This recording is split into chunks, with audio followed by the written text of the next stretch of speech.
Ya beginilah kalau sudah kecanduan politik identitas. Gak bisa lihat panggung sedikit aja langsung aja pendukung Anies teriak, Anies Presiden! Padahal itu panggung perayaan Maulid Nabi. Sekalian aja nanti ada mungkin duka cita, ada panggungnya, lu naik juga sebut-sebut Anies Presiden. Jadi beredar video yang kita hormati Pak Habib Syekh sampai harus mengambil mikrofon mengingatkan pendukungnya Anies karena teriak-teriak memuja Anies. Dan memang saat itu Anies baru berdiri mau pidato. Anies selalu bilang bahwa pendukung itu mencerminkan yang didukung. Nggak tahu sopan santun. Ya, Habib Syekh yang dikenal lembut dan juga bersuara merdu itu terpaksa harus mengingatkan bahwa momen di, kalau nggak salah, di Citayam Depok kemarin itu adalah momen perayaan Maulid, bukan kampanye. Habib Syekh memberi teguran lembut tapi tegas bahwa jangan sampai panggung perayaan Maulid menjadi ajang kampanye. Dan itu disampaikan beliau tepat di depan pendukungnya Anies dan di sampingnya Anies. What? Indonesia sejak dulu kala tetap dipuja-puja bangsa. Pelanggaran. Mirip-mirip ini. Jelas ini akan mendapat perlawanan dari orang-orang yang waras dan masih punya nalar. Bagaimana mungkin sebuah narasi kebencian dijadikan pedoman strategi partai? Bagaimana bisa orang yang mengaku sebagai lokomotif reformasi membuat partai politik dengan menjadikan politik identitas agama sebagai landasan pergerakannya? Nah, ketika video teguran keras Habib Syekh yang juga salah satu pengurus PBNU itu beredar, dan beredarnya luas, viral, dan juga kenekatan partai umat yang pengikutnya masih bisa dihitung dengan jari itu terus terang mengangkat politik identitas agama, saya jadi berpikir bahwa memang racun politik identitas itu makin berani, terang-terangan, dan mengemuka. Meski nggak banyak, mereka ini sangat berisik dan overacting. Mereka juga terdiri dari beberapa faksi yang seolah-olah bersatu, tapi diyakini mereka itu akan perang dengan mereka sendiri. Mereka sudah keracunan Wahabis, mereka sudah diam-diam memuja organisasi-organisasi terlarang seperti FPI, HTI, bahkan mungkin juga PKI. Jadi beredar video yang kita hormati Pak Habib Syekh sampai harus mengambil mikrofon mengingatkan pendukung Anies karena teriak-teriak memuja Anies. Menyikapi dan menghormati acara keagamaan itu, yaitu Maulid Nabi. Seperti video yang beredar itu, Anies kelihatan sekali menjadi kikuk, serba salah. Sudah bersiap akan memberikan sambutan, mungkin dengan sedikit senggol tipis persoalan Copra-Capres ya, tapi langsung kena sliding. Ya, inilah salah satu bahaya dari para penikmat politik identitas, penunggang agama yang tidak disadari oleh para penggunanya. Tidak sadar menggunakan karena sudah kecanduan. Belum masa kampanye saja sudah nggak bisa menahan diri. Belum jadi capres resmi saja pendukungnya tidak bisa membedakan mana ranah perayaan agama, mana temu kader partai.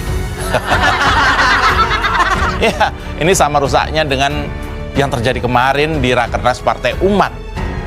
Ketika partainya Amin Rais itu memproklamirkan diri bahwa mereka dengan percaya diri akan menggunakan politik identitas agama sebagai strategi partai mereka. Bahkan mereka itu menghalalkan yang namanya kampanye di masjid. Ini pelanggaran. Bahaya banget. Besar kemungkinan para calon dari kaum minoritas ini akan kehilangan apresiasi rakyat. Bahkan sekalipun jejak karir serta prestasi calon tersebut cukup mumpuni untuk menjadi pemimpin atau wakil rakyat. Kita semua paham dampak dari adanya politik identitas yang sedang gencar dilakukan oleh kelompoknya Anies dan juga yang baru kemarin itu Partai Umat. Maraknya isu populisme dalam politik identitas akan mengancam persatuan dan kesatuan masyarakat Indonesia.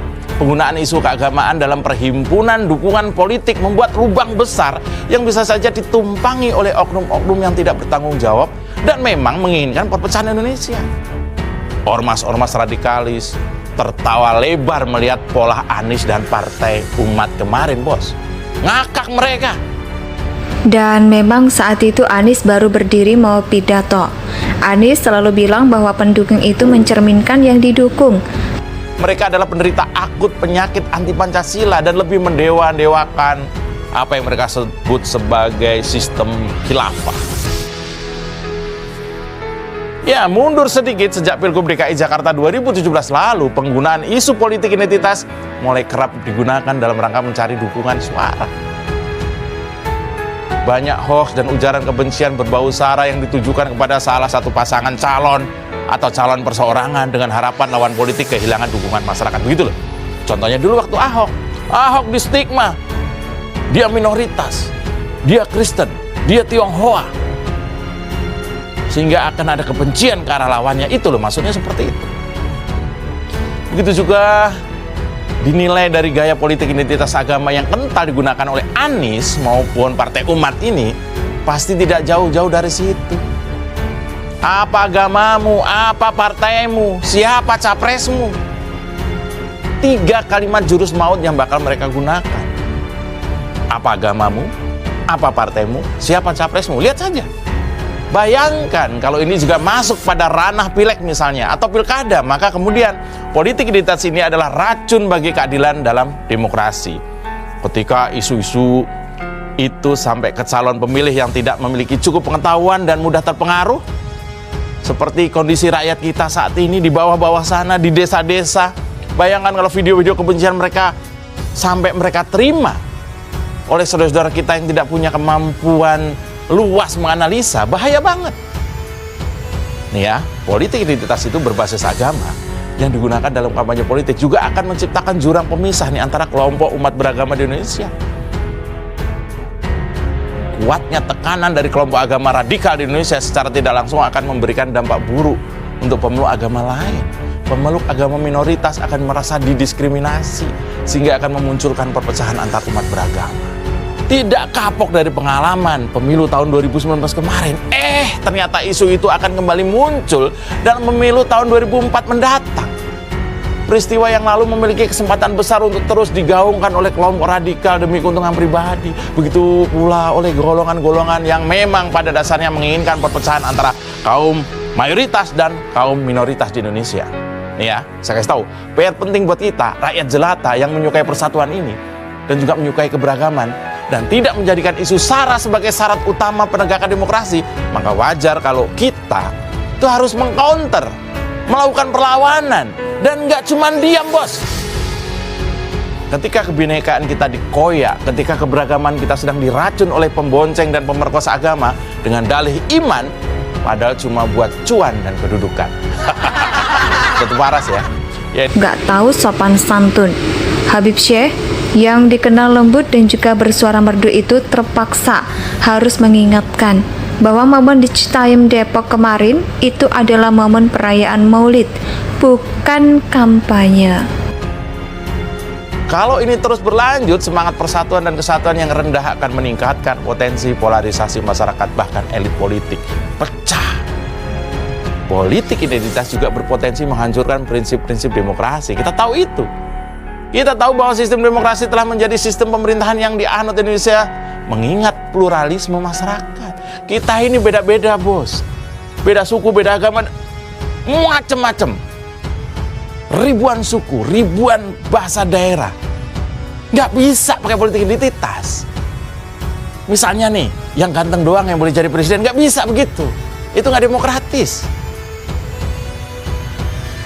Kalau populisme dalam politik identitas semakin menguat, tidak akan ada lagi keadilan sosial, persamaan hak untuk seluruh rakyat Indonesia, bahkan kebebasan untuk orang lain maupun diri sendiri.